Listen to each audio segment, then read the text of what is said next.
John Smith ने उसे यकीन दिलाया था कि यहूदी फरहाद के खिलाफ ऐसी चालें चल रहे हैं जिसके नतीजे में वो पाकिस्तान से भाग जाएगा या फिर किसी यहूदी एजेंट को परेशान नहीं करेगा।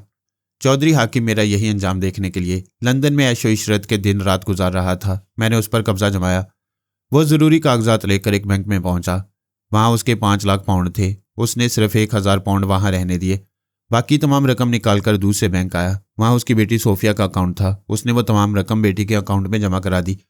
फिर जॉन स्मिथ के पास आकर बोला, मैंने भी बैंक से तमाम रकम निकलवाकर सोफिया के अकाउंट में जमा कर दी है। ये देखो, इस चेक से रकम निकाली और इससे डिपॉजिट रसीद के जरिए रकम बेटी के अकाउंट में डाल दी है। जॉन स्मिथ ने चेक और डिपॉजिट रसीद देखी। उसी वक्त मैंने हाकिम अली के दिमाग को आज़ाद छोड़ दिया। वो बौखलाकर सोचने लगा, मैं यहाँ कैसे पहुँच गया? अभी तो होटल के कमरे में था। स्मिथ ने पूछा, तुमने 4,99,000 पाउंड अपनी बेटी के अकाउंट में क्यों जमा कर दिए? वो बोला, मैंने तो जमा नहीं किए। स्मिथ ने उसकी चेक बुक और डिपॉजिट स्लिप उसके सामने रखते हुए पूछा, क्या ज्यादा पी गए हो? अभी खुद ही कह रहे थे और खुद इनकार कर रहे हो। उसने वो चेक और रसीद देखी, फिर तकरीबन चीखते हुए बोला, नहीं, ये मैंने नहीं किया। मैं तुमसे कह चुका हूं कि सोफिया मेरे खिलाफ होगी और फरहाद की हमायत में बोलती है। फिर मैं दुश्मन बेटी के अकाउंट में इतनी रकम क्यों जमा करूंगा? क्या तुमने ये होशो हवास में नहीं किया है? मैंने नींद में भी नहीं किया है। ये कैसे हो गया? वो दोनों एक दूसरे को तकने लगे। दोनों सोच रहे थे ऐसा टेलीपैथी के जरिए हुआ है और फरहाद उनके पास मौजूद है। स्मिथ ने पूछा, क्या जो मैं सोच रहा हूं वही तुम भी सोच रहे हो? चौधरी हाकिम ने कहा, तुम सोच रहे हो और मैं यकीन से कहता हूं फरहाद मुझे कंगाल बनाने के लिए ऐसी हरकतें कर रहा है। मिस्टर स्मिथ, अभी मेरे साथ बैंक चलो, जहां सोफिया का अकाउंट है। वहां हम मैनेजर से दरख्वास्त करेंगे कि वो डिपॉजिट स्लिप कैंसिल कर दे और रकम मुझे वापस दे दे। होश की बातें करो। जो रकम सोफिया के नाम जमा हो चुकी है उससे सिर्फ सोफिया ही अपने चेक और अपने दस्तखत से निकाल सकती है। इसका मतलब है मैं लंदन में कंगाल हो चुका हूं। रकम पराए हाथ में नहीं गई है। पाकिस्तान जाकर बेटी को अपने एतमाद में लो। उसका एक चेक तुम्हें फिर दौलतमंद बना देगा। तुम मुझे झूठी तसल्लियां दे रहे हो। फरहाद ने इस यकीन के साथ मेरी तमाम रकम सोफिया के अकाउंट में मुंतकिल कराई है कि अब सदा मेरी दुश्मन बेटी उसकी मुट्ठी में रहेगी। तुमने बड़े यकीन से कहा था कि वह पाकिस्तान से भाग जाएगा। ये हमारी हिफाजत करने वाली यहूदी आखिर क्या कर रहे हैं? वह रिसीवर उठाकर बोला, मैं अभी तिलबैब के पार्टनर से बात करता हूँ। हम बाप बेटे की मेज़ पर खाना आ गया था। मैं कभी दिमागी तौर पर हाजिर होकर खाता और कभी चौधरी और स्मिथ के पास पहुंच जाता। मैं जानता था तिलबैब से क्या जवाब मिलेगा। मैंने जिस मिल को बम के धमाकों से उड़ाया था उसका मालिक लंदन के जॉन स्मिथ का पार्टनर था और मिल के साथ उस मालिक के भी चीथड़े उड़ गए थे। हम खाने के बाद चमन आइसक्रीम खाने गए। वहां बैठकर मैं चौधरी के दिमाग में गया। वो रो रहा था और रुमाल से आंसू पहुंचते हुए कह रहा था, तुम्हारा यहूदी पार्टनर हराम मौत मर गया। उसकी करोड़ों की मिल तबाह हो गई। वहां पाकिस्तानी हिसाब से मेरे 40 लाख रुपए जमा हैं। पता नहीं वो 40 लाख अब हैं भी या नहीं।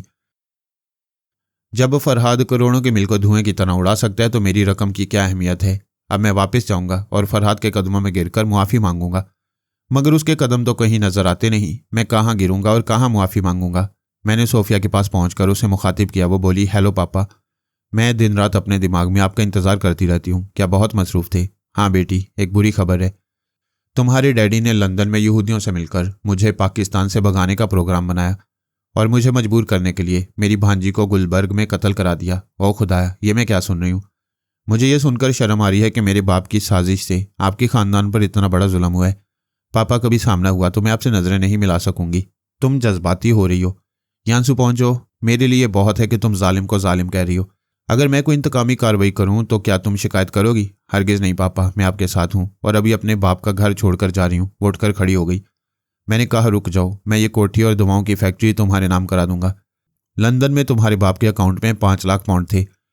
मैंने 4,99,000 पाउंड उसके अकाउंट से निकलवा कर तुम्हारे अकाउंट में जमा करा दिए। पाकिस्तान में जो दौलत और जायदाद है वो भी तुम्हारे नाम होगी। मैं दोनों बाप बेटे को कंगाल बना रहा हूँ। यही मेरा इंतकाम है। अब बताओ बेटी और बहन की हैसियत से बाप और भाई के लिए क्या जज्बात हैं?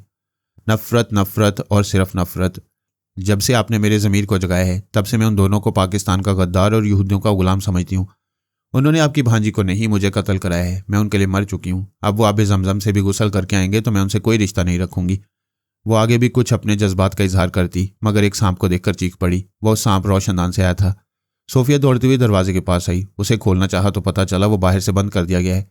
मैं एकदम से उठकर खड़ा हो गया। पारस ने पूछा, क्या हुआ पापा? बेटे जल्दी चलो, सोफिया की जान खतरे में है। पारस ने फौरन ही उठकर काउंटर पर 50 का नोट फेंका। हम दौड़ते हुए कार में आए। उसने ड्राइव करते हुए तेजी से गली से कार निकाली। फिर पूछा, चौधरी हाकिम की कोठी शादमान कॉलोनी में है? हाँ। उसके कमरे को बाहर से बंद कर दिया गया है और रोशनदान से एक सांप को अंदर फेंका गया है।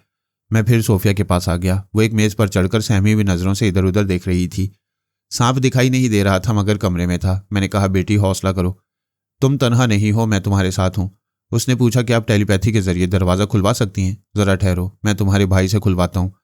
मैं उसके भाई नुमान के दिमाग में पहुंचा। वो इलाके के थाने में एसएचओ के सामने बैठा चाय पी रहा था। उसकी सोच ने बताया कि उसने बहन को रास्ते से हटाने के लिए एक सुपेरे की खिदमत हासिल की है। उसे समझा दिया कि वो बाहर से दरवाज़ा बंद करके रोशनदान से एक जहरीला सांप फेंक दे। मैंने उसे उठाकर खड़ा कर दिया। वो मेरी मर्जी के मुताबिक एसएचओ से बोला, ऑफिसर, मेरा ज़मीर मुझे मुलामत कर रहा है। मैंने बहन के कमरे का दरवाज़ा बाहर से बंद करके अंदर एक जहरीला सांप छुड़वा दिया है।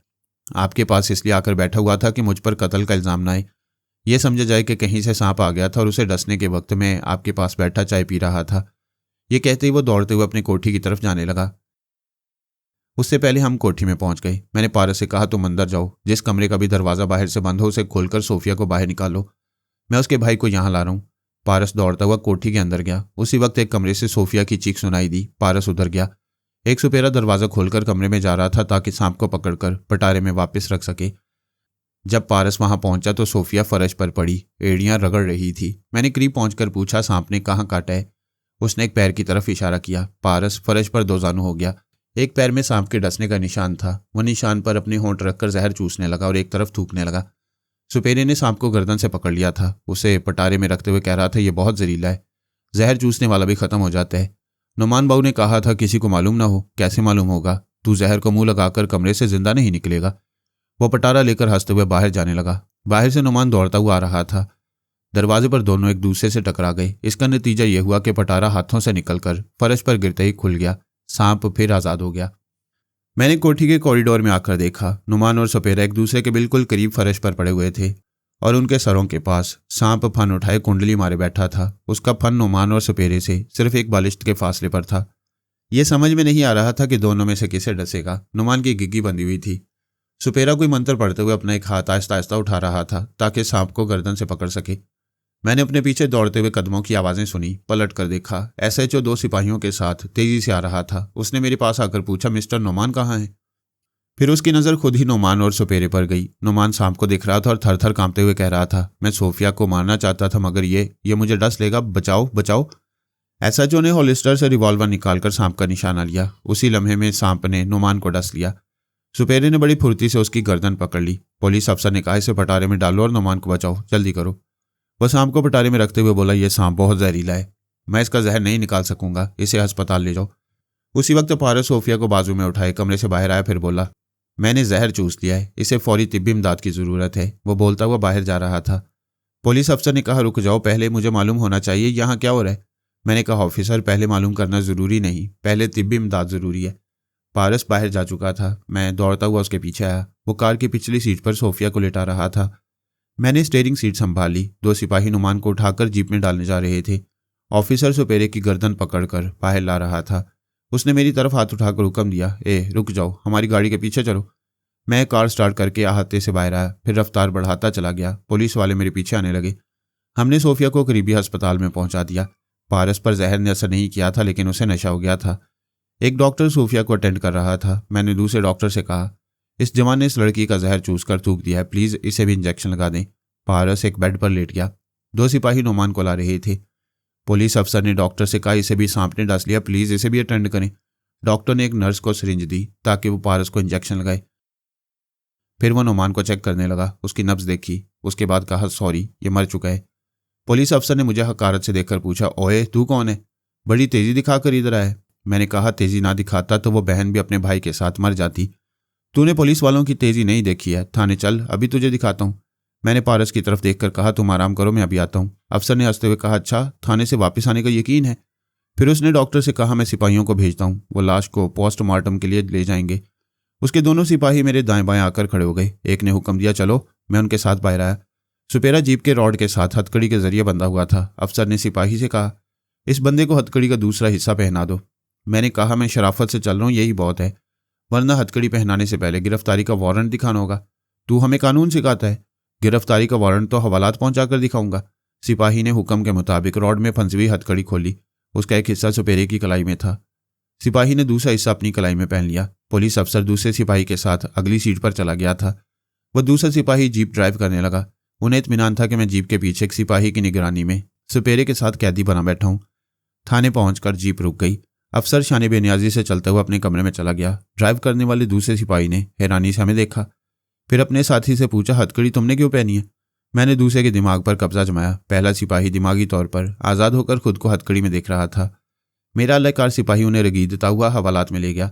उसने आनी सलाखों वाला दरवाज़ा खोलकर पहले अपने साथी सिपाही और सुपेरे को अंदर किया, फिर खुद अंदर हो गया। सलाखों के दरमियान से हाथ बाहर निकालकर ताला लगाया। इसके बाद चाबी मुझे देते हुए बोला, ये चाबी लीजिए, हम यहाँ आराम से हैं। मैंने चाबी ली, फिर SHO के दिमाग में पहुंचा। उस पर कब्जा जमाकर ड्यूटी रिपोर्ट के रोजनामचे में ये पूरी तफसील लिखवाई कि नोमान उसके पास आया था। फिर ये कहते हुए अपनी कोठी की जाने भागने लगा कि उसने बहन को सांप से डसवाने का जुर्म किया है। SHO उसके पीछे कोठी में पहुंचा तो सूफिया को सांप ने डस लिया था। एक नौजवान ने सूफिया को अस्पताल पहुंचाया। सांप ने ऑफिसर के सामने नोमान को डस लिया। सुपेरे को गिरफ्तार कर लिया है। मिस्टर अरसलान और एक नौजवान तारिक ने सोफिया की जान बचाई है। मैंने उन दोनों को सोफिया की गवाही और जमानत पर गिरफ्तार नहीं किया है। इसके बाद मैंने सोफिया को कत्ल करने की साजिश के इल्जाम में नुमान और सुपेरे के खिलाफ FIR लिखवाई। तमाम ज़रूरी कामों से निमटकर मैंने अफसर को उसकी जगह से उठाया, फिर वहां से चलाता हुआ हवालात के अंदर सुपेरे और दूसरे सिपाहियों के पास पहुंचा दिया। हवालात के दरवाजे को दोबारा मुकफ्फल किया, फिर उसके दिमाग को आज़ाद छोड़ दिया। वो चकरा कर रह गया। उसने चारों तरफ घूमकर हवालात को और सिपाहियों को देखा, फिर पूछा, हम यहाँ कैसे आ गए? उसने मुझे देखा, फिर सलाखों के पास आकर कहा, तू तो बाहर है और हम अंदर। अबे कौन है तू? मैं वो हूं जिसे दुनिया की कोई पुलिस आज तक हथकड़ी नहीं पहना सकी। तुम लोग ये वर्दी पहनकर गॉड फादर क्यों बन जाते हो? तुम्हारे सामने नुमान ने अपने जुर्म का एतराफ़ किया। तुम्हारे सामने मैंने और उस नौजवान तारिक ने सोफिया की जान बचाई। तुमने दूसरे मुजरिम सुपेरे को भी गिरफ्तार किया, फिर हमें क्यों परेशान कर रहे थे? तुम लोग फिरौनी तरीक़ेकार से बाज क्यों नहीं आते? क्यों कानून को मजबूरों के लिए ज़हमत और मुजरिमों के लिए रहमत बनाते हो? उसने परेशान होकर पूछा। तुम कौन हो? मैं कौन हूँ? अगर मैं दौलतमंद हूं तो मुझसे भारी रिश्वत लोगे। अगर मेरी पहुंच बहुत ऊपर तक है तो मेरे सामने हाथ जोड़ लोगे। अगर मैं आम शहरी हूं तो मुझे माँ बहन की गालियां दोगे और डंडे से मारोगे। तुम पूछते हो मैं कौन हूं ताकि मेरी हैसियत और मेरी औकात के मुताबिक कानून बदल सको। मैंने चाबी को दूर फर्श पर फेंकते हुए कहा, इस वक्त तुम खुद कानून के चूहेदान में हो। आज की दुनिया में जो सबसे ज़्यादा ताकतवर होता है, कानून उसी के हाथ में होता है। अगर ये गलत है और कानून कमज़ोरों के तहफ़्फ़ुज़ के लिए है तो आज से इंसान बनने की कोशिश करना, क्योंकि एक अच्छा इंसान ही सच्चा सिपाही बनता है। मैं थाने से बाहर आकर एक रिक्शा में बैठा। उधर अस्पताल में सोफिया को होश आ गया था। वह बिस्तर पर लेटी हुई दूसरे बेड पर पारस को बड़ी अपनाइयत से देख रही थी। डॉक्टर ने उसे कहा था, इस नौजवान ने जहर को तुम्हारे जिस्म में फैलने नहीं दिया, इसे चूस कर थूक दिया। सांप बहुत जहरीला था। पता नहीं ये जहर को मुंह लगाने के बाद कैसे जिंदा रह गया। पारस खुद जहरीला था, उस पर जहर का असर नहीं होता था। अक्सर जहर बहुत ज़्यादा मोहलिक हो तो उसे नशा हो जाता था। इस वक्त वो मदहोश था। सोफिया ने डॉक्टर को बुलाकर पूछा, ये बोलता क्यों नहीं है? आंखें भी नहीं खोल रहा, प्लीज़ इसे चेक करो। डॉक्टर ने कहा, मैं इत्मीनान कर चुका हूँ, यह बिल्कुल ठीक है, नशे के तौर पर जहर का मजा ले रहा है। पारस ने तकिए पर सर घुमाकर सोफिया को मुस्कुराते हुए देखा, फिर कहा, डोंट वरी, मैं बिल्कुल ठीक हूँ, बस ज़रा धीमी धीमी सी मदहोशी है। डॉक्टर मुस्कुराते हुए चला गया। सोफिया ने कहा, तुमने मेरे लिए जान की बाजी लगा दी, कौन हो तुम? तारिक, मुझे तारिक कहती हैं। फरहाद साहब के लिए काम करता हूँ। उन्होंने इतला दी थी कि तुम खतरे में हो, बस फिर मैं खतरे से खेलने पहुंच गया। किसी की जान बचाना नेक अमल है, मगर अपनी जान का भी ख्याल रखना चाहिए। वादा करो आइंदा यूं खतरात से नहीं खेलोगे। तुम खतरे की बात करती हो, मैं तो सुरूर में हूँ। पता नहीं ये जहर का नतीजा है या तुम्हारे गोरे गोरे पाँव को मुंह लगाने का नशा है।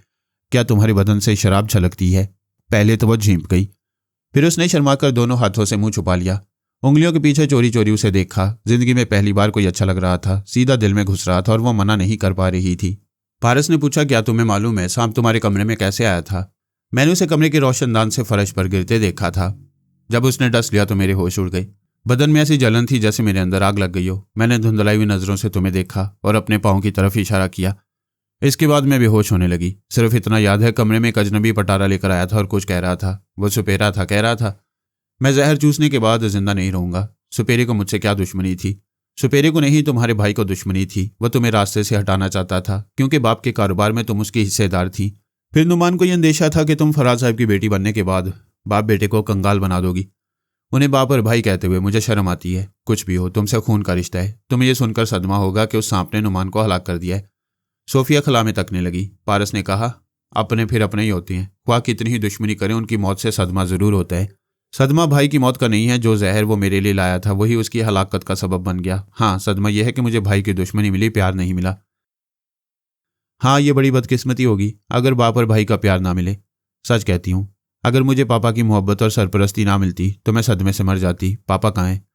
ये तो कोई नहीं जानता कि वो किस वक्त कहाँ होते हैं। मैं मरते मरते बची हूँ। ऐसे वक्त उन्हें मेरे पास आना चाहिए था। दुश्मन ऐसे ही वक्त के इंतजार में रहते हैं कि फरहाद साहब रिश्तों की मोहब्बत से मुलाकात करने आए और उन्हें छुपकर गोली मार दी जाए। क्या तुम उनके इस दुख का अंदाजा कर सकती हो कि वह अपनी भांजी की आखिरी रसूमात में शरीक ना हो सके, अपनी गमज़दा बहन के पास आकर उसके सर पर हाथ ना रख सके?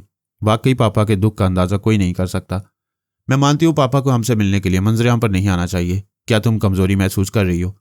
कमजोरी तो नहीं, अलबत्ता जुबान का जायका कुछ अजीब सा हो गया है। अभी दवा पी थी, वो कड़वी लगी, ना मीठी, ना फीकी, ना कसैली।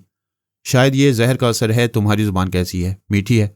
सुना है मीठी जुबान जिस जुबान से लगती है उसे भी मीठा बना देती है। बेटा शरारत के मूड में था, इसलिए मैं सोफिया के दिमाग से चलाया।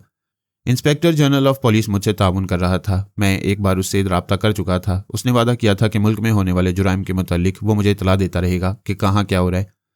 अक्सर ये देखा गया है कि पुलिस डिपार्टमेंट के आला ओहदेदार हुकूमत वक्त के वफादार होते हैं, और उन्हें होना भी चाहिए। लेकिन हुकूमत वक्त के चंद अकाबरीन ऐसे होते हैं जो कानून को नज़रअंदाज करके पुलिस को अपने मुफाद के लिए इस्तेमाल करते हैं। पुलिस के जो अफसरान कानून को नज़रअंदाज नहीं करना चाहते, उनका तबादला करा दिया जाता है या छोटे इल्ज़ाम में मुलाजमत से बरतरफ कर दिया जाता है। मैं इंस्पेक्टर जनरल ऑफ पुलिस के दिमाग में पहुंचा। वो अपनी कोठी के ड्राइंग रूम में बैठा हुआ था। उसके सामने नूरुद्दीन भूइयां अपने 2 हवारियों के साथ बैठा हुआ था। नूरुद्दीन भूइयां के 4 ट्रक लाहौर से कराची और कराची से लाहौर माल ले जाते और लाते थे। अपने इलाके में उसकी बड़ी धाक जमी हुई थी। पिछले इलेक्शन में उसने गुंडागर्दी के तमाम हथकंडे इस्तेमाल करके एक उम्मीदवार ठंडा पहलवान को एमपीए बना दिया था। तब से वो स्मगलिंग के धंधे में अपने हाथ लंबे करता जा रहा था। मैं आईजी पुलिस के दिमाग में रहकर नूरुद्दीन भूइयां की बातें सुन रहा था। वो कह रहा था, जनाब बंदा परवर है, हम तो आपके ताबेदार हैं, सलाम करने के लिए हाजिर हुए हैं। आईजी कोफ्त महसूस कर रहा था। ऐसे लोग उसके दफ्तर में भी कदम रखने की जरूरत नहीं करते थे। कुजाइये के घर के ड्राइंग रूम में आकर सामने बैठ गए थे। आईजी ने पूछा, आप मकसद बयान करें। ओ बयान क्या करना है जी, अर्ज करना है। आपने अशरफ माजी का ट्रक पकड़वा के जी खुश कर दिया है। वह पिछले इलेक्शन में अपोजिशन के लिए काम कर रहा था। यह तो वक्त वक्त की बात है। अगर अपोजिशन वाले हुकूमत बनाने में कामयाब हो जाते तो अशरफ माजी मेरे ट्रक पकड़वा देता। आप तो जानते हैं हुकूमत बदलती है तो चोर, बदमाश, स्मगलर और पुलिस वाले भी बदल जाते हैं। भुइयां साहब, आप मकसद बयान करें। और बयान क्या करना है जी, अर्ज करना है। बाहर की स्कॉच शराब कराची आती है, हम अपने ट्रकों में कराची से लाहौर लाते हैं। आपने अशरफ माजी का ट्रक पकड़वा के जी खुश कर दिया। मगर बंदा परवर, आपके एक इंस्पेक्टर ने मेरे 2 ट्रक पकड़ लिए। आईजी ने कहा, मैंने पुलिस अफसरान को हुक्म दिया है कि किसी के साथ रियायत ना की जाए। बेशक किसी के साथ रियायत ना की जाए, मगर हम किसी तो नहीं है। हम ठंडा पहलवान एमपीए के खासुल खास बंदे हैं, उनके राइट हैंड हैं, उनके दस्ते रास्त हैं। 10 रास हों या 20 रास, जब तक फरहाद अली तैमूर साहिब इस मुल्क में है तब तक किसी एमपीए और एमएनए के नाजायज अहकामात की तामील नहीं हो सकेगी। ये फरहाद अली तैमूर साहब कौन है? ये टेलीपैथी जानते हैं। हमारे तुम्हारे दिमागों के अंदर घुसकर झूठ और सच, ईमान और बेईमानी का हिसाब करते हैं और उनके मुताबिक मुजरिमों को सजा देते हैं। जनाब कैसी बातें कर रहे हैं? भला दिमाग के अंदर कोई घुस सकता है? ये जो दीवारों पर इश्तिहारात लिखे होते हैं, आमिल शाह कूड़े वाला या प्रोफेसर अमजद अली, हाजरात के अमल, हर आरजू पूरी होगी, महबूब कदमों में होगा। आप भी किसी अमल फरहाद के चक्कर में आ गई हैं। जब आप चक्कर में आएंगे तो दिन में भी तारे नजर आ जाएंगे। बंदा परवर, मैं समझ गया, आप टाल रहे हैं। ज़रा आप एमपीए साहब के नंबर मिलाएं। आप हमारी नहीं सुनते, ऊपर से आने वाला हुक्म सुन लें। मैं तुम्हें आप कह रहा हूँ, भुइयां साहब कहकर तुम्हें अपने सामने बैठने की इजाज़त दी है, सिर्फ इसलिए कि एमपीए के हवाले से आए हो, वरना तुम्हारी औकात क्या है? मुझे नंबर मिलाने को कह रहे हो? मैं तुम्हारे बाप का नौकर हूँ? चलो उठो यहाँ से। वो अपने हवारियों के साथ उठते हुए बोला, बंदा बरबर, आप तो लाल पीले हो रहे हैं। हमने दिन रात एक किए हैं, जान की बाजियां लगाकर ठंडा पहलवान को हुकूमत के अंदर घुसाया है। इसका मतलब ये तो नहीं कि आप हमारी बेइज्जती खराब करें। ओह कोई बात नहीं, आप खुश रहें, हम तो शाम होने से पहले दोनों ट्रक छुड़ा लेंगे। सलाम अलैकुम। वो अपने हवारियों के साथ चला गया। आईजी इस बात पर तिल मिला रहा था कि जिन्हें गर्दन से पकड़कर थाने लाया जाता है और लात जूते मारे जाते हैं, वो अपने एमपी और एमएनए के बल पर इंस्पेक्टर जनरल ऑफ पुलिस का भी लिहाज नहीं करते। ऐसे ही जिल्लत आमेज हालात से दो चार होकर पुलिस अफसरान बदलते हुए वक्त के तकाजे पूरे करते हैं और कानून के मुहाफिज होकर कानून शिकन कहलाते हैं। मैंने उसे मुखातिब किया तो वो चौंक कर बोला, फरहाद साहब आप? जी हाँ, आप वाकई फ़र्ज शनास हैं। आप मेरे ख्यालात पढ़कर समझ सकते हैं कि यह आर्जी फ़र्ज शनासी है। अभी ऊपर से हुक्म सादिर होगा और मुझे भुइयां जैसे स्मगलर के सामने शर्मिंदा होकर ट्रकों और ड्राइवरों को रिहा करना होगा। आप फिक्र न करें, अपने फ़राइज़ अंजाम देते रहें। मेरे होते हुए ना आपका तबादला होगा और ना ही ओहदे से नीचे गिराया जाएगा। मैं अल्लाह के बाद आप ही के भरोसे पर दयानतदारी से फ़राइज़ अदा कर रहा हूँ। आपको यह हम इतला देने वाले थे। जुराइम के सिलसिले में बेशुमार इतलात हैं कि आप मौजूदा केस से फारिग हो गई हैं। मैंने कहा हाँ, यहूदियों को ज़रा ठंडा कर दिया है। चौधरी हाकिम अली मायूस होकर लंदन से वापस आ रहे। नोमान मर चुका है। अब नोमान लेबॉर्ट्री की वाहिद माल का सोफिया होगी और यहूदियों को अपने कारोबार से एक पैसा भी नहीं देगी। आपने वक्ती तौर पर यहूदियों को ठंडा कर दिया होगा, लेकिन वो दर पर्दा आपके खिलाफ मसरूफ़ हैं। अब वो एक ऐसे एजेंट को ला रहे हैं जो योगा का माहिर है। उसके कई खास सवारी भी सांस रोकने का हुनर जानते हैं। आप उनके दिमागों में नहीं जा सकेंगे। वो एजेंट कौन है? उसका नाम हमजा खान है, पेशावर जेल में है। कल सुबह रिहा किया जाएगा। रिहाई के बाद वो कुछ ऐसी वारदातें करेगा कि आप सूबा सरहद जाने पर मजबूर हो जाएंगे। सूबा सरहद मेरा सूबा है, मेरे मुल्क का एक फौलादी सूबा है। मैं दुश्मनों के मजबूर करने से पहले ही खुद अपनी खुशी से वहां जाऊंगा। यहूदियों की प्लानिंग है कि आप पंजाब से निकलकर सरहद जाएंगे तो उन्हें यहाँ नए सिरे से कदम जमाने का मौका मिलेगा। वो यहाँ भी ऐसे एजेंट्स को लाएंगे जिन पर आपकी टेलीपैथी असर नहीं करेगी। मैं जानता हूँ वो कुछ ऐसी ही चालने चलेंगे। आपने बड़ी अहम बातें बताई हैं, मैं मोहतात रहूंगा। हमजा खान के मुतल्लिक कुछ और बताएं। वो कुछ बताना चाहता था, उसी वक्त फ़ोन की घंटी बजने लगी। उसने रिसीवर उठाकर कहा, हेलो, मैं आईजी अकबर दुरानी बोल रहा हूँ। दूसरी तरफ से आवाज़ आई, तुम अकबर दुरानी बचपन से हो, मगर आईजी हमारे दम से हो। अगर तुमने मुझे आवाज़ से नहीं पहचाना है तो सुनो, मैं MNA अमानुल्लाह न्याजी बोल रहा हूँ। हम 4 MPA और 4 MPA असम्बली में एक आवाज़ उठाएंगे तो तुम्हारी शामत आ जाएगी। फ़र्ज़ शनासी अच्छी होती है, मगर हमारे बंदे को तो परेशान ना करो। अब इसी टाइम दोनों ट्रक और उनके ड्राइवरों को छोड़ दो। आईजी ने सोच के जरिए पूछा, अब बताएं फरहाद साहब, मैं क्या करूं? आप कह दें कि उनके हुक्म की तामील हो रही है, लेकिन फरहाद व तमाम माल शराबी गाहकों तक पहुंचने नहीं देगा। मैंने अमानुल्लाह न्याजी के दिमाग में पहुंच गया। वो आईजी की बातें सुन रहा था। जब मेरा नाम आया तो उसने कहा, तुम फरहाद की आड़ लेकर ज्यादा ईमानदारी न दिखाओ। फरहाद यहूदियों के बड़े बड़े मामलात में उलझा हुआ है। ये मामूली से 2 ट्रक के केस पे उसे कोई दिलचस्पी नहीं होगी। तुम वो करो जो हम कह रहे हैं। उसने रिसीवर रख दिया। मैंने आईजी के पास आकर पूछा, वो दोनों ट्रक कहाँ हैं? सुपर हाईवे पर पत्तोगी से 3 किलोमीटर के फासले पर हैं। जिस इंस्पेक्टर ने उन्हें पकड़ा है उसे आप हुक्म दें कि पहले एक ट्रक को जाने दे, इसके 15 मिनट बाद दूसरे ट्रक को छोड़ दे। आईजी ने उससे रब्ता किया। मैं उस इंस्पेक्टर के पास पहुंच गया। फिर उसके जरिए ट्रक के ड्राइवर और क्लीनर की आवाज़ें सुनी। उनके दिमागों पर कब्जा जमा कर ट्रक को वहां से चलने दिया। क्लीनर पिछले हिस्से आ गया। मेरे हुक्म के मुताबिक गत्ते के डिब्बे खोलकर शराब की बोतलें खोलने लगा। ट्रक के पिछले हिस्से की 4 दीवारी और फर्श पर शराब उंडेलने लगा। फिर मैंने ड्राइवर को काबू में किया। वो ट्रक को मेन रोड से उतारकर एक मैदानी हिस्से में ले गया। वहां उसे रोककर उसने कई बोतलें खोलकर अगले हिस्से में हर तरफ शराब छिड़क दी।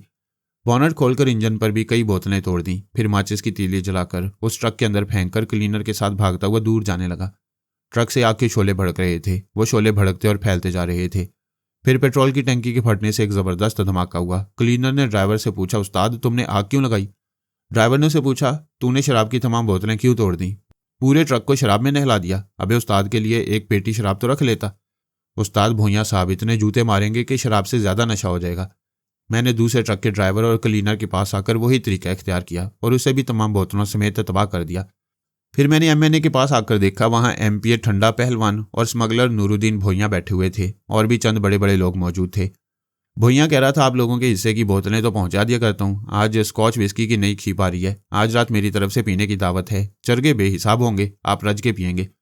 एक ने कहा, हाँ भाई, एक ट्रिप में 20 लाख रुपए की बियर, विस्की और ब्रांडी आती है। तुम रज के नहीं पिलाओगे तो क्या वो आईजी पिलाएगा? इस बात पर सब कह के लगाने लगे। मैंने वहां एक एक के अंदर पहुंचकर थोड़ा थोड़ा सा जलजला पैदा किया। वो अपनी जगह से उछल उछल कर सोफों पर और फर्श पर गिरकर तड़पने लगे। खुदा को याद करने लगे। उन्हें यूं लग रहा था जैसे क़यामत आ गई है। जमीन ऊपर हो रही है और आसमान नीचे आ रहा है। तकलीफ की शिद्दत से वो चीखते भी रहे। कितने ही मुलाजिम आकर उन्हें संभालने लगे। मैंने एक मुलाजिम की आवाज़ सुनी। फिर उसके जरिए कहा, उठो और मेरी बातें सुनो। मैं फरहाद अली तैमूर इस मुलाजिम की जुबान से बोल रहा हूँ। वो सब परेशान होकर मुलाजिम को तकने लगे। मैंने MNA अमानुल्लाह न्याजी को मुखातिब किया और कहा, तुम समझते हो फरहाद यहूदियों के बड़े बड़े मामलात में उलझा हुआ है। उसे भोइया के 2 ट्रकों से कोई दिलचस्पी नहीं होगी। तुम सियासी लोग असम्बली में पहुंचकर जैसे अवाम के मसाइल में दिलचस्पी नहीं लेते, वैसे ही मेरे मुतल्लिक सोच लिया कि तुम अवाम में नशे का जहर फैलाओगे और मैं इसे मामूली सी बात समझकर नज़रअंदाज कर दूंगा।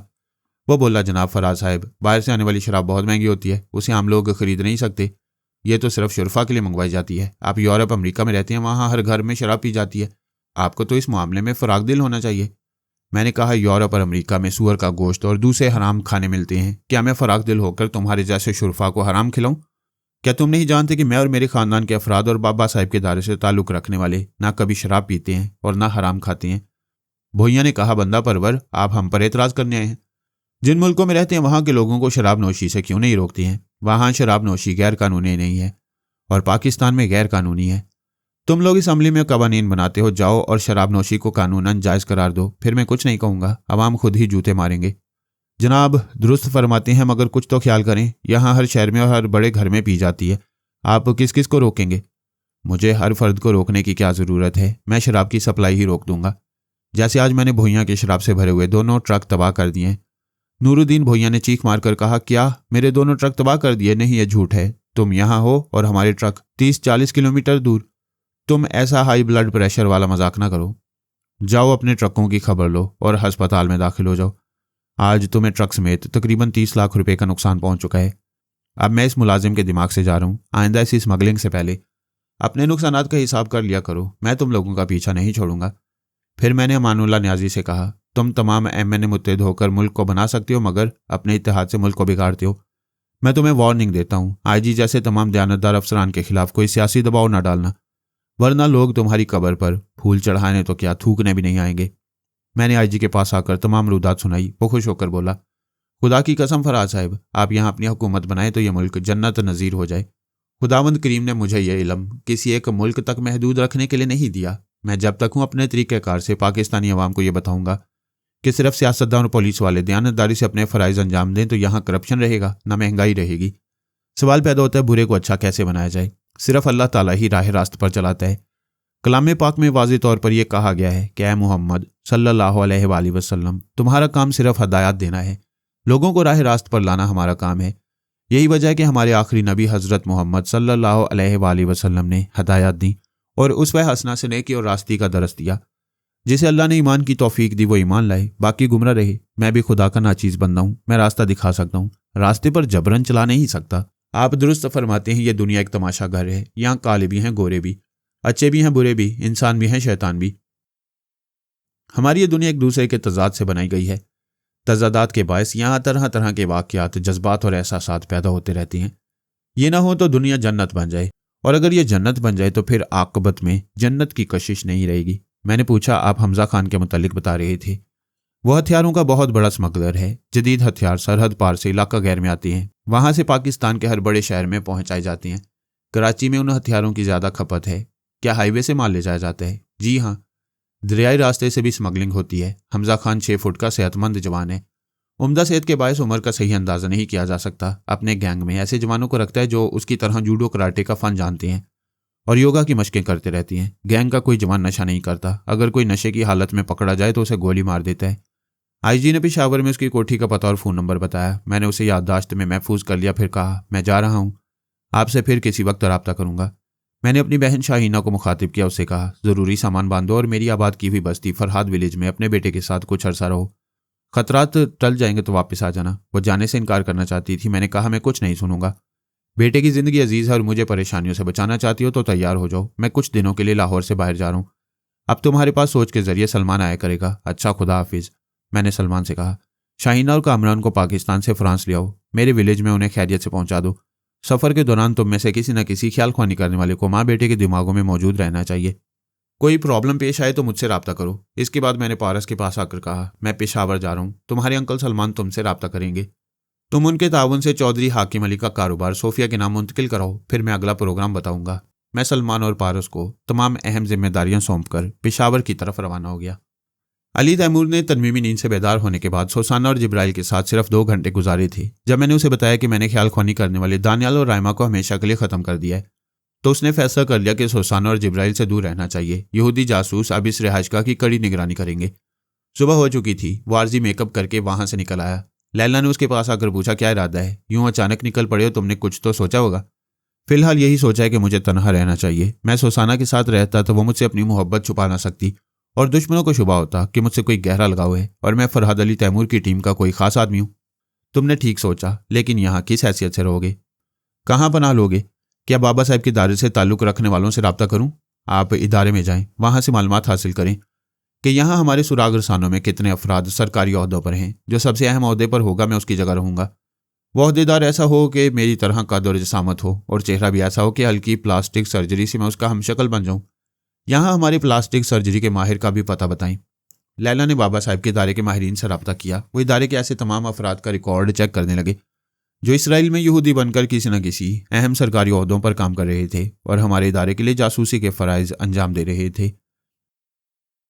इदारे के माहिरीन ने अली तैमूर की तस्वीर सामने रखकर उन सुराग रसानों की तस्वीरों से मुआजना किया। फिर उन्होंने बताया, 2 सुराग रसां अली से बराए नाम मुशाबत रखते हैं। बहुत मामूली सर्जरी के बाद अली उनका हमशक्ल हो सकता है। उनमें से एक इंटेलिजेंस के शोबे में है, दूसरा इलेक्ट्रिकल इंजीनियर है। लैला ने आकर अली से कहा, हमारा जो आदमी इंटेलिजेंस में है उसकी एक बीवी और 6 बरस की एक बेटी है। अगर तुम उसका बहरूप इख्तियार करोगे तो बीवी और बच्ची के साथ रहना होगा और ये एक गलत बात होगी। उसने पूछा कि इलेक्ट्रिकल इंजीनियर तन्हा रहता है? उस इंजीनियर का नाम कार्मन हेराल्ड है। फिलहाल कमारा है, लेकिन उसकी अपने सीनियर अफसर की बेटी से शादी होने वाली है। ये भी खतरे की बात है, लेकिन शादी अभी नहीं हुई है। तुम कार्मन की जगह लेकर इस शादी को टाल सकते हो। इत्तफाक से कार्मन भी लड़कियों से दूर रहने का आदी है। एक और बात तुम्हारे फायदे में है, वो स्पोर्ट्समैन है, योगा का माहिर है। चंद माह पहले ऐसे तमाम सरकारी मुलाजमीन का मुहासबा किया गया जो योगा के माहिर हैं। गोल्डन ब्रेन्स अपनी तसल्ली करना चाहते थे कि उन सांस रोकने वालों में कोई दुश्मन का आदमी ना हो। एक यहूदी ख्यालख्वानी करने वाले ने कार्मन को भी हुक्म दिया था कि वो सांस ना रोके और उसे ख्यालात पढ़ने दे। अली ने पूछा, यानी कार्मन के ख्यालात पढ़े जा चुके हैं और गोल्डन ब्रेन्स उससे मुतमईन है? हाँ, हमारे वो तमाम सुराग रसां जो इसराइल में सरकारी ओहदों पर हैं, उन पर पहले ही तनवीमी अमल किया गया है। उनके चोर ख्यालात के खानों को लॉक कर दिया गया है। ख्यालख्वानी करने वाले मुतमईन हो जाते हैं कि उन्होंने दूर तक अपने मामूल के ख्यालात पढ़ लिए हैं। मैंने तुम पर भी अमल करते वक्त यही किया है।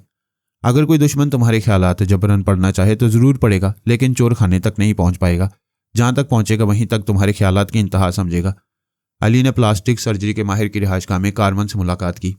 उससे गुफ्तगू करके उसकी आवाज़ और लहजे को खुद अदा करता रहा और उसके मुतल्लिक ज़रूरी मालूमात हासिल करता रहा। कार्मन अपने बारे में बहुत कुछ बताता रहा, लेकिन कुछ ऐसी ज़रूरी बातें होती हैं जो दूसरों को बताई नहीं जाती।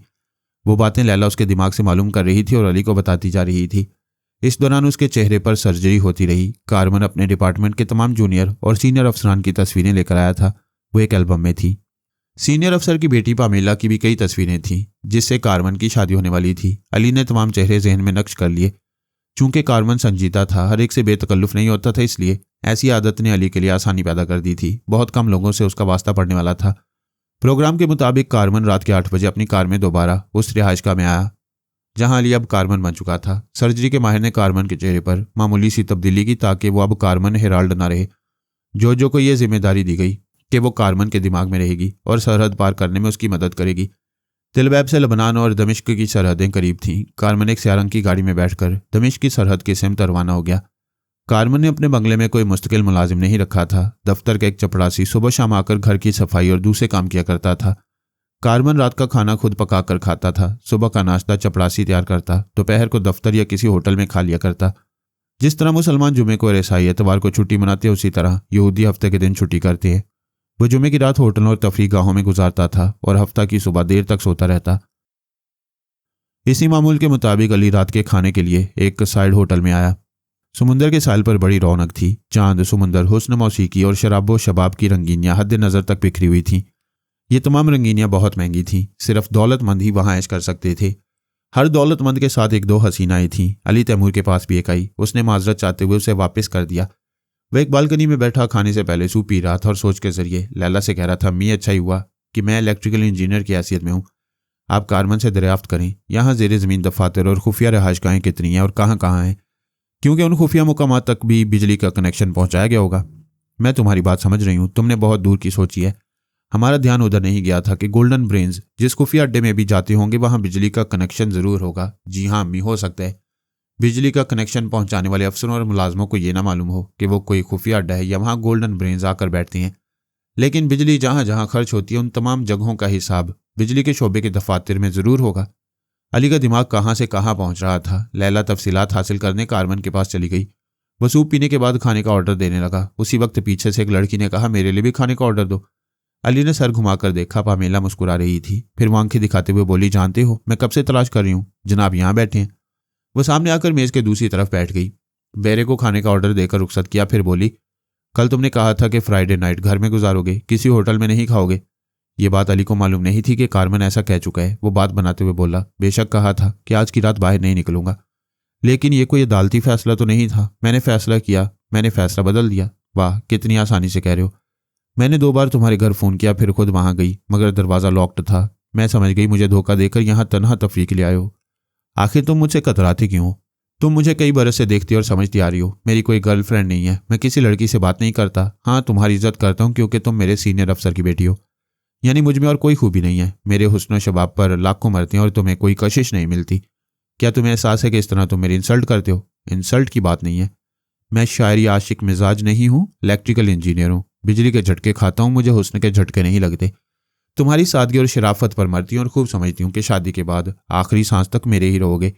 कोई दूसरी हसीना तुम्हें मुझसे छीन नहीं सकेगी। प्लीज पामेला, शादी की बात ना करो, कलेजा मुकवाता है। तुम अजीब मर्द हो, आखिर शादी से भागते ही हो। इसलिए कि मैं तुम्हारी इज्जत करता हूँ। वो खिलखिलाकर हंसने लगी। हंसते हंसते बोली, ओह कारमन, तुम्हारा भी जवाब नहीं। मेरे भोले शहजादे, औरत अपनी इज्जत, आबरू, अपना सब कुछ अपने महबूब को सौंपने के लिए ही शादी करती है। वो बोला, शादी का मतलब है खुशी। अगर औरत अपनी आबरू किसी के हवाले करती है तो ये खुशी की नहीं, शर्म की बात है। ओ गॉड, मैं तुम्हें कैसे समझाऊं? ये शर्म की नहीं बल्कि एक ब्याहता औरत के लिए फख्र की बात है। तुम इस मसले पर बात ना ही करो तो बेहतर है। बात कैसे न करूं? तुम्हारे डैडी भी यही कहते हैं, मेरी बेटी से जल्दी शादी करो, मैं तुम्हें प्राइवेट इलेक्ट्रिकल डिपार्टमेंट का इंचार्ज इंजीनियर बना दूंगा। ठीक तो कहती हैं। डैडी वहां के हेड ऑफ द डिपार्टमेंट हैं, वहां ट्रांसफर होकर ऐश करोगे, तनख्वाह बढ़ेगी, पुलिस और इंटेलिजेंस वालों का तारुफ हासिल होगा। अली सोच में पड़ गया। कारमन ने प्राइवेट इलेक्ट्रिकल डिपार्टमेंट का जिक्र किया था, लेकिन उस वक्त अली ने दूर तक नहीं सोचा था कि जेरे जमीन खुफिया अड्डों तक जो बिजली की सप्लाई होती है उसका हिसाब किताब प्राइवेट इलेक्ट्रिकल डिपार्टमेंट में रहता होगा। बैरा खाने की ट्रॉली ले आया था और उनके दरमियान मेज पर मुख्तलिफ डिशें रख रहा था। अली को सोचने का मौका मिल गया। ये बात तकलीफ दे थी कि उस प्राइवेट डिपार्टमेंट तक पहुंचने के लिए पामेला से शादी करना होगी। गोया उस खुफिया शोबे का दरवाजा सिर्फ पामेला ही खोल सकती थी। बैरा चला गया। पामेला बड़ी मोहब्बत से अली को देख रही थी, फिर बोली, कारमन, तुम्हारे जैसे फरिश्ते को गुनाहों से भरी हुई दुनिया में पैदा नहीं होना चाहिए था।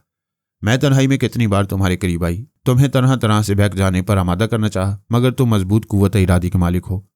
तुम्हारी यही खूबियां मुझे और दीवाना बना देती हैं। वो कुछ न बोला, चुपचाप खाता रहा। पामेला ने पूछा, क्या तुम चाहते हो कि शादी से इनकार करो और मेरे डैडी मेरी शादी किसी दूसरे से कर दें? हरगिज नहीं, मैं ये बर्दाश्त नहीं करूंगा कि शादी के बाद कोई दूसरा तुम्हारी इज्जत उतारे। वो अपनी पेशानी पर हाथ मारकर बोली, फॉर गॉड सेक, इज्जत की बात ना करो, सिर्फ शादी की बात करो। वैसे तुम्हारी इस बात से जाहिर होता है कि तुम मुझे अपनी इज्जत समझते और मुझे किसी दूसरे के हवाले होते नहीं देखना चाहते। अली ने दिल में कहा, मैं वो खुफिया शोबा किसी दूसरे के हवाले होता देखना नहीं चाहता, लेकिन तरक्की पाकर उस शोबे में ट्रांसफर होने की शर्त बहुत कड़ी है। मैं क्या करूं?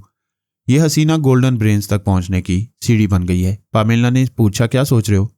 सोचता हूं शादी करूंगा तो तुम्हारे साथ वो बात काट कर बोली है, खबरदार, इज्जत व आबरू की बात ना करना, वरना मैं कांच की प्लेट उठाकर अपने सर पर मार लूंगी। मैं दूसरी बात कर रहा हूं। हाँ करो, जी खुश करने की बात करो। सोचता हूं अगर मैं तुम्हें भगा कर ले जाऊं उसके बाद। फिर वो बात काट कर बोली, जब शादी हो सकती है तो भगा कर ले जाने की क्या जरूरत है? भाई फर्ज करो अगर मैं भगा कर ले जाऊं। चलो फर्ज करती हूँ। फिर तुम्हारे डैडी क्या करेंगे? तुम्हारे खिलाफ केस करेंगे, तुम्हें पकड़वाएंगे, जेल भिजवा देंगे। वो अपनी बेइज्जती बर्दाश्त नहीं करेंगे। तुम्हें भगा कर ले जाने से उनकी बेइज्जती कैसे होगी? कैसे नहीं होगी? दुनिया कहेगी कि मैं तुम्हारे साथ भाग जाने के बाद इज्जत के काबिल नहीं रही हूं। इज्जत के काबिल क्यों नहीं रहोगी? इसलिए कि भगा कर ले जाने वाला इज्जत लूट लेता है। अली ने परेशान होकर कहा, यही तो समझ में नहीं आता, शादी करके ले जाने वाला भी यही बदमाशी करता है। फिर दुनिया तुम्हें इज्जत के काबिल कैसे समझ लेती है? पामेला ने दोनों मुठ्ठियां भींचकर जोर की चीख मारी। सब लोग चौंक कर उसे देखने लगे। वो उछलकर खड़ी हो गई थी। अली को घूम से दिखाकर कह रही थी, कारमन, मैं पागल हो जाऊंगी, तुम पक्के बदमाश हो। बदमाशों से भरी हुई दुनिया में सब शरीफ होती हैं। बदमाश वो होता है जो शराफत की बातें करता है। मैं हैरान हूं कि तुम जवान कैसे हो गए। अगर जवान नहीं हुए तो माँ की गोद से उठकर मेरे पास क्यों आ गए हो? लोग उनके करीब आ रहे थे। होटल का मैनेजर दौड़ता हुआ आया, फिर बोला, मिस क्या बात है? मिस्टर, आप बताएं क्या गड़बड़ है? वो बोली, कोई गड़बड़ नहीं, मेरा दिमाग चल गया, मैं पागल हो गई हूँ। वो तेजी से पलट कर जाने लगी। अली ने फौरन खाने का बिल अदा किया, फिर होटल के अहाते से बाहर निकल आया। वो समुंदर की तरफ मुंह किए खड़ी थी और टिश्यू पेपर से आंसू पहुंच रही थी। वो करीब आकर बोला, तुम्हें मुझ पर गुस्सा आ रहा है, लेकिन तुमसे ज्यादा मुझे अपने आप पर गुस्सा आ रहा है कि मैंने तुम्हें रुला दिया। वो कोई जवाब दिए बगैर एक तरफ जाने लगी। वो पीछे पीछे चलते हुए बोला, वैसे ये समझ में नहीं आया कि मेरी बातों में कौन सी बात ने तुम्हें रुला दिया है? उसने दांत पीसते हुए घूमकर उसे देखा। कुछ कहने के लिए मुंह खोला, फिर सोचा, इस भोले नौजवान से कुछ कहेगी तो इसका जवाब सुनकर फिर खोपड़ी घूम जाएगी। उसने होंठों को सख्ती से भींच लिया, फिर पलट कर जाने लगी। समुद्र के साल पर दूर तक बड़ी बड़ी सर्च लाइट्स की रोशनियां पहुंच रही थीं। रात को भी दिन का समा था। अली सोच रहा था, अगर ये नाराज हो गई तो इसका बाप भी नाराज हो जाएगा, फिर उसकी तरक्की नहीं होगी, वो खुफिया शोबे तक नहीं पहुंच पाएगा। वो किसी हसीना के साथ नहीं चलता था, कुजा ये कि उसके पीछे चल रहा था। अपने मकसद के लिए मजाज के खिलाफ उसका पीछा कर रहा था। उसने कभी किसी रूठी हुई हसीना को नहीं मनाया था। अब समझ में नहीं आ रहा था कि बिगड़ता हुआ काम बनाने के लिए उसे कैसे मनाए। वो बड़ी दूर तक आगे पीछे चलते रहे। साहिल की रौनक पीछे रह गई। उधर ऐसी औरतों और मर्दों का मेला लगा हुआ था जो दौलतमंद नहीं थे। सस्ती अयाशी के लिए पुलिस वालों को कुछ देकर वीरान साहिल आबाद करते थे। पामीला और अली को आगे पीछे चलते देखकर कुछ बदमाश भी साथ चलने लगे। एक ने अली से पूछा, क्या बात है जवान, बहुत दूर से पीछा करते आ रहे हो? ये तुमसे नहीं हमसे फंसेगी, तुम जाओ। अली उसे एक तरफ धक्का देकर आगे बढ़ते हुए बोला, क्यों तमाशा बना रही हो, वापस चलो। धक्का खाने वाले ने अली पर छलांग लगाई। अली एक तरफ हट गया। वो रेत पर औंधे मुंह गिर पड़ा। दो बदमाशों ने पामेला को दोनों तरफ से पकड़ लिया। तीसरे ने अली पर हमला करना चाहा, मगर उससे पहले ही मुंह पर घुंसा खाकर चकरा गया। फौलादी हाथों ने आंखों के सामने अंधेरा कर दिया था। वो दोनों पामेला को छोड़कर उसकी तरफ लपके, मगर इतनी तेजी से मार खाते गए कि संभलने का मौका नहीं मिला। वो सोच भी नहीं सकते थे कि इंसानी हाथ मशीन की सी तेजी से चल सकते हैं। वो रेत पर ऐसे गिरे कि फिर उठ ना सके। पामेला हैरानी से अली को देख रही थी। उसने सिर्फ आधे घंटे में मैदान साफ कर दिया था। वहां और भी बदमाश थे। वो दूर से तमाशा देखकर जाने लगे। समझ गई वो हसीना महंगी पड़ेगी। वो करीब आकर बोली, डैडी ने बताया था कि तुम A1 स्पोर्ट्समैन हो, मगर मैं सोच भी नहीं सकती थी कि इतने ज़बरदस्त हो। वो उसकी गर्दन में बाहें डालकर बोली, तुम मुझे पागल बनाते जा रहे हो। I love you, love you. Sahil की हवाएं बोलने लगीं, आई लव यू। समुंदर की मौजें अंगड़ाइयों के उठान पर कहने लगीं, आई लव यू। इससे पहले राइमा ने उसे तहजीब की जन्नत से निकाला था। उन दिनों वो खुद को भूल चुका था और अब खुद को पहचान लेने के बाद भी राइमा की ना भूलने वाली मुलाकातें याद आ रही थीं और इन यादों को पामेला ताज़ा कर रही थी। उसने पामेला के बाजू को पकड़ा, फिर उसे खींच कर ले जाते हुए बोला, गुनाह और सवाब के दरमियान कुछ तो फासला रखो। इज्जतदार बाप की बेटी हो, अपनी इज्जत आप करो, वरना दो कौड़ी की होकर रह जाओगी। वो उसे खींचता हुए ले जा रहा था। पामेला को उसका अंदाज बहुत अच्छा लग रहा था। वो खुश होकर सोच रही थी, आखिर मुझे अपनी इज्जत समझ कर ही घसीट रहा है। मेरा चाहने वाला बदमाश नहीं है, मुझे इस पर फख्र करना चाहिए। और अली दिल में कह रहा था, या खुदा मुझे अपना मकसद पूरा करने दे, तब तक इस लड़की को अपनी इज्जत रखना सिखा दे। मेरा काम होते ही मैं कारमन को वापस भेज दूंगा। वो इस लड़की से भुगतता रहेगा। वैसी दुआएं मांगने के बावजूद यह समझ रहा था कि फिलहाल कामयाबी का जीना सिर्फ पामेला ही है। इससे निजात मुमकिन नहीं है। वो दोनों साहिल के एक ओपन रेस्तोरां में आए। वहां खाने का ऑर्डर दिया। फिर पामेला ने कहा, मैं अच्छी तरह जानती हूँ तुम मुझे दिल की गहराइयों से चाहते हो, लेकिन ये अब तक न जान सकी कि शादी से क्यों कतराते हो। प्लीज़ हम शादी की बात फिर किसी दिन करेंगे। इसे भी शादी से कतराना कहते हैं। वेटर खाना लेकर आ गया। थोड़ी देर खामोशी रही। उसी वक्त लैला ने आकर कोड वर्ड्स अदा किए। वो बोला, मेरे सामने पामेला बैठी है। क्या ही अच्छा होता कि पामेला के सामने पारस होता। लैला ने हंसते हुए कहा, तुम लड़कियों से इतना घबराते क्यों हो? इनसे दूर रहना अच्छी बात है, लेकिन अहम मकासद और जिम्मेदारियां पूरी करने के लिए दोस्ती करना और इन्हें बर्दाश्त करना चाहिए। मेरा खाने की डिशें रखकर चला गया। अली ने कहा, पामेला मैं खाने के दौरान खामोश रहूंगा और शादी के मसले पर गौर करता रहूंगा, इसलिए खाना खत्म होने तक मुखातिब न करना। वो बोली, मेरी दुआ है कि तुम गौर करो और माकूल फैसला करो। मैं खामोशी से इंतजार करूंगी। खाना शुरू हो गया। दोनों खामोश रहे।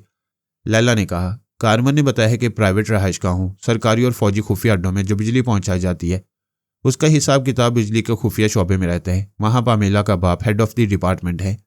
क्या पामेला के बाप पर तनवीमी अमल करके उसे मामूल नहीं बनाया जा सकता? नहीं। कारमन ने बताया है कि वह हसास दिमाग का मालिक है। कई मिनट तक सांस रोक लेता है। इसराइली हुकूमत या गोल्डन ब्रेन्स ने कुछ सोचकर उसे वहां का हेड ऑफ द डिपार्टमेंट बनाया है। अली ने कहा, वो चाहता है मैं उसकी बेटी से शादी करूं, फिर वो मेरा ट्रांसफ़र खुफिया शोबे में कराएगा। इस तरह तुम्हें तमाम खुफिया रिकॉर्ड्स को पढ़ने का मौका मिलेगा। तमाम तफसीलात मालूम होंगी कि खुफिया अड्डे कहाँ कहाँ हैं। उन्हीं में से कोई खुफिया अड्डा गोल्डन ब्रेन्स का होगा। जी हाँ, हम अपने मकसद में कामयाब हो जाएंगे, लेकिन मैं शादी कैसे करूं? जैसे सब करती हैं। अम्मी कुछ तो सोचें। शादी के बाद वो मेरी बीवी बन जाएगी। हमारा मकसद हासिल होने में देर हुई तो वो मेरे बच्चे की माँ बन जाएगी। फिर एक दिन ऐसा आएगा कि मुझे कारमन का चोला उतार कर इस मुल्क से जाना होगा। क्या मैं यहाँ बीवी बच्चों को छोड़ कर जाऊँगा? दुरुस्त कहते हो। यह अमल तहजीब और इंसानियत के खिलाफ होगा। वैसे बात बन सकती है। जब तुम मुल्क छोड़कर चले जाओगे तब मैं पामेला को तुम्हारी हकीकत बता दूंगी। अगर वो तुमसे सच्चा प्यार करती है तो अपना मुल्क छोड़कर तुम्हारे पास चली आएगी। क्या वो मेरे पास आकर इस्लाम कबूल कर लेगी? मेरी औलाद को मुसलमान बनने देगी या उसे यहूदी बनाकर रखेगी? क्या यह इल्ज़ाम नहीं आएगा कि एक मुसलमान ने यहूदी बनकर उसे धोखा दिया और अब वो प्यार से मजबूर होकर इस्लाम कबूल कर रही है, जबकि इस्लाम में किसी बहाने से भी किसी पर जबर नहीं किया जाता। बेटे, तुम्हारी शराफत और दयानतदारी ने मुझे उलझा दिया है। मैं इस मसले पर सिस्टर से बात करने जा रही हूँ। माशाल्लाह तुम बहुत ज़हीन हो। अपने तौर पर कोई ऐसा रास्ता निकाल लो कि किसी उलझावे के बगैर हमारा मकसद पूरा हो जाए। लैला सोनिया से मशवरा करने चली गई। अली सोचने लगा क्या किया जाए, बात कहाँ आकर अटक रही है। जहन पर जरा जोर डालने से समझ में आया बात हया और शराफत पर आकर अटक रही है। अगर पामेला की हया बरकरार रहे, उसकी इज्जत पर आंच ना आए और गोल्डन ब्रेन्स तक रसाई हो जाए तो ज़मीर मुतमईन रहेगा। वह आहिस्ता आहिस्ता खा रहा था और सोच रहा था। पामेला खाने के दौरान नजरें उठाकर देखती थी, फिर इस इंतजार में चुप रहती थी कि खाने के बाद कार्मन उसके हक में फैसला सुनाएगा। और वो बेचारा उलझा हुआ था। पेचीदा मसले का ऊंट किसी करवट नहीं बैठ रहा था। लैला ने आकर कहा, सिस्टर को तुम पर अंधा एतमाद है। वो कहती हैं अली की जहानत ऐसे ही वक्त गुल खिलाती है जब सारे रास्ते बंद हो जाते हैं और तमाम सहारे साथ छोड़ देती हैं। मैं सिस्टर के हुक्म से तुम्हारा साथ छोड़ रही हूँ, 1 घंटे बाद आऊंगी। वो चली गई। वो तन्हा और बेसहारा रह गया। पामेला उसे बेचैनी से देख रही थी। उसने खाना खत्म किया, फिर नैपकिन से होंठों और बाछों को साफ करते हुए बैरे से कहा, कॉफी ले आओ। वो प्लेटें उठाकर चला गया। पामेला ने पूछा, क्या कॉफी पीने के बाद बोलना शुरू करोगे? मेरी जान सूली पर अटकी हुई है। अपनी जान को सूली से उतार लो और मेरी बातें गौर से सुनो। वह कुर्सी खिसकाकर जरा आगे हो गई। अली ने कहा, मेरा एक खानदानी मसला ऐसा है जिसके बायस मैंने सोच लिया था कि कभी शादी नहीं करूंगा। अगर कोई लड़की मेरे दिल में समा जाएगी और मैं शादी पर मजबूर हो जाऊंगा तो शादी से पहले उसे अपना राजदार बनाऊंगा। क्या मैं राजदारी के सिलसिले में तुम पर भरोसा करूं? बेशक, मैं कसम खाकर यकीन दिलाती हूं, तुम्हारा जो भी राज है उसे मैं किसी पर जाहिर नहीं करूंगी। तुम कसम ना खाओ तब भी मैं वो राज बताऊंगा, क्योंकि तुम पहली लड़की हो जिसे मैंने शरीके हयात ना बनाए तो जिंदगी की तमाम मुसरतों से महरूम हो जाऊंगा। तुमने मुझ पर जादू कर दिया है। वो खुश होकर बोली, पहली बार तुम्हारी जुबान से अपने लिए ऐसी बातें सुन रही हूं। तुमने मुझे हमेशा के लिए जीत लिया है। वो राज बताओ। वो बात यह है कि पहले मैं पैदा होना नहीं चाहता था। पामेला ने हैरानी से पूछा, इसका मतलब क्या हुआ? मतलब यह कि मेरे वालिदैन शादी के 8 बरस तक मेरा इंतजार करते रहे, लेकिन मैं उनकी गोद में नहीं आया। यूं कहो ना कि तुम्हारे वालिदैन औलाद से महरूम थे। हाँ, तुमने असफंदयार का नाम सुना होगा। बिल्कुल सुना है। वो हमारे बहुत बड़े मजहबी पेशवा थे। हमारे मुल्क के तमाम अकाबरीन उनके सामने सर झुकाते थे। वो गैब की बातें बताया करते थे। दुश्मन फरहाद अली तैमूर ने उस बुजुर्ग हस्ती को मार डाला। मेरे वालिदैन औलाद की तमन्ना लेकर उन्हीं बुजुर्ग असफंदयार के पास गए थे। बुजुर्ग ने मेरे वालिदैन के लिए दुआ की, उन्हें कुछ ज़रूरी हदायत दी, फिर कहा कि अगर हदायत पर अमल किया गया तो औलाद की तमन्ना पूरी होगी। पामेला ने कहा, और तमन्ना पूरी हो गई, तुम पैदा हुए। मगर इसमें राज की क्या बात है? वही बता रहा हूँ, ज़रा तहम्मुल से सुनो। मेरे वालिदैन मुझे लेकर बुजुर्ग की खिदमत में हाजिर हुए और अर्ज़ किया कि वो मेरे मुस्तकबिल का हाल बताएं। बुजुर्ग की पेश गोइयाँ अक्सर दुरुस्त हुआ करती थीं। उन्होंने मेरा जायचा बनाकर कहा, इसे कार्मन कहा करो, ये बड़े नसीबों वाला है, आखिरी उम्र तक खुशहाल रहेगा। इसकी ज़िंदगी में सिर्फ एक ही बुरी घड़ी आएगी जब ये शादी करेगा। पामेला कुर्सी पर सीधी होकर बैठ गई, फिर बोली, इसका मतलब यह है कि शादी नहीं करोगे तो बुरी घड़ी टल जाएगी? ये मतलब नहीं है। बुजुर्ग ने कहा था मुझे जवान होकर शादी जरूर करना चाहिए। अगर नहीं करूंगा तो वो लड़की मर जाएगी जिससे शादी नहीं करूंगा, और अगर करूंगा तो मैं मर जाऊंगा। ओह गॉड, आज मैं पागल हो जाऊंगी। क्या तुम संजीदा हो? पामेला, मेरी संजीदगी पर शुबा न करो। मैं इस मुल्क के अजीम मजहबी पेशवा की पेशगोई बयान कर रहा हूँ। क्या तुम यहूदी होकर असफंदयार की सच्चाई से इनकार करोगी? वह जल्दी से इनकार में सर हिलाकर बोली, नहीं, मैंने शुबा किया, बहुत बड़ी गलती की, खुदा मुझे मुआफ करे। लेकिन यह तो अजीब मसला है, शादी करोगे तो तुम मर जाओगे, नहीं करोगे तो मैं मर जाऊंगी। इसी मसले ने मेरे वालिदैन को परेशान किया था। उन्होंने बुजुर्ग पेशवा के पांव पकड़ लिए, गिड़गिड़ा कर कहा, हम अपनी औलाद की जिंदगी के साथ होने वाली बहू की भी सलामती चाहती हैं। आप खुदा के बरगजीदा बंदे हैं, हमारी औलाद के लिए दुआ करें, इस मसले का कोई हल बताएं। उन्होंने वादा किया कि वो हमारी खातिर 1 हफ्ता तक खुसूसी इबादत में मसरूफ रहेंगे। शायद खुदा हम पर मेहरबान हो जाए। मेरे वालिदैन सलामती की उम्मीदें लिए वापस आ गए। अली ने गहरी सांस ली। पामेला ने पूछा, आगे बोलो, जल्दी बोलो। 1 हफ्ते बाद बुजुर्ग ने कहा, इस मसले का एक ही हल है, कार्मन को और उसकी बीवी को एक आजमाइश से गुजरना होगा। पामेला ने बेचैनी से पूछा, कैसी आजमाइश? बुजुर्ग ने फरमाया, शादी की पहली रात से 40वीं रात तक मियाँ बीवी को अलग अलग कमरे में सोना होगा। 40 रातों के बाद दुल्हा दुल्हन के सरों पर मंडलाने वाला मनहूस सितारा हमेशा के लिए बुझ जाएगा। फिर वो दोनों 100 बरस तक जिएंगे और बच्चे पर बच्चे, बच्चे पर बच्चे पैदा करते रहेंगे। पामेला अपने धड़कते हुए दिल पर हाथ रखकर गहरी गहरी सांसें यूं ले रही थी जैसे किसी बहुत बड़ी मुसीबत से निकल कर आई हो। मैंने कहा, यह है मेरा दर्दनाक मसला, तुमने पहले क्यों नहीं बताया? बुजुर्ग ने सख्ती से मना किया था और कहा था, कार्बन सिर्फ उसी लड़की को यह राज बताएगा जिसे दिल और जान से चाहेगा। पहले तो मैंने कोशिश की कि तुमसे मोहब्बत ना करूं, मगर जब तुम दिल में जगह बनाती गई तो यह ख्याल परेशान करने लगा कि शादी नहीं करूंगा तो तुम्हारी जान जाएगी और मैं तुम्हें मरते हुए नहीं देख सकता। वो बोली, ये इत्मीनान है कि मसले का एक हल मौजूद है, लेकिन आजमाइश बहुत सख्त है। क्या तुम मेरे बगैर 40 रातें गुजार लोगे? यही सवाल मैं तुमसे करता हूँ। मैं सोचती थी शादी के बाद तुम्हारे बगैर एक पल नहीं गुजारूंगी, लेकिन तुम जान की बाजी लगाकर मुझसे शादी करोगे। अगर मैंने जज्बात को ना मारा और एक कमरे में रहने की आरजू की तो तुम जिंदगी से महरूम हो जाओगे। मैं तुम्हें हमेशा के लिए खो दूंगी। लिहाजा तुम्हें हमेशा हासिल करते रहने के लिए मैं 40 रातों की जुदाई बर्दाश्त कर लूंगी। आजमाइश पूरी होने तक मैके में रहूंगी। नहीं पामेला, बुजुर्ग ने कहा था हमारी इस दवाजी जिंदगी का मसला राज में रहे, किसी पर जाहिर ना हो। तुम मैके में रहोगी तो यह राज तुम्हारे वालिदैन और दुनिया वालों पर जाहिर हो जाएगा। ओ गॉड, ये तो वाकई सख्त आजमाइश है। हम एक दूसरे के सामने रहेंगे और दूर से एक दूसरे को देखकर तरसते रहेंगे। एक घर में रहकर अलग अलग कमरे में सोएंगे। हाँ, ऐसी पाबंदी और सख्तियों से गुजरने का नाम आजमाइश है। वह सर झुकाकर सोचने लगी, बहुत परेशान नजर आ रही थी। अली तैमूर ने बिल अदा किया, फिर उठकर उसके पास आया। वो भी उठकर खड़ी हो गई। उसने साथ चलते हुए कहा, अब तुम समझ सकती हो, मैं इसलिए तुमसे दूर रहता था और बातें बनाकर शादी का मसला टाल दिया करता था। हाँ, अब तुम्हारी मजबूरी समझ में आ रही है। मैंने तुमसे मोहब्बत करके जुल्म किया है, तुम आजमाइश में पड़ गई हो। मोहब्बत में बड़ी बड़ी आजमाइशों से गुजरना पड़ता है। एक ये भी सही, मैं अभी से खुद को जहनी तौर पर इसके लिए आमादा करती रहूंगी। वो बातें करते हुए कार के पास है। उसने पूछा, क्या अपनी गाड़ी लाई हो? नहीं, टैक्सी में आई थी। क्या हम कार में एक साथ बैठ सकते हैं? कैसी बातें करती हो? एक साथ बैठ सकते हैं, घर में रह सकते हैं, एक दूसरे के काम आ सकते हैं। शर्त इतनी सी है कि हमारे दरमियान कम अज कम एक बालिश्त का फासला रहे। वो अगली सीट पर बैठकर बोली, यानी हमारी नजरें मिल सकती हैं, हाथ नहीं मिल सकते, दिल मिल सकते हैं, जिस्म नहीं मिल सकते।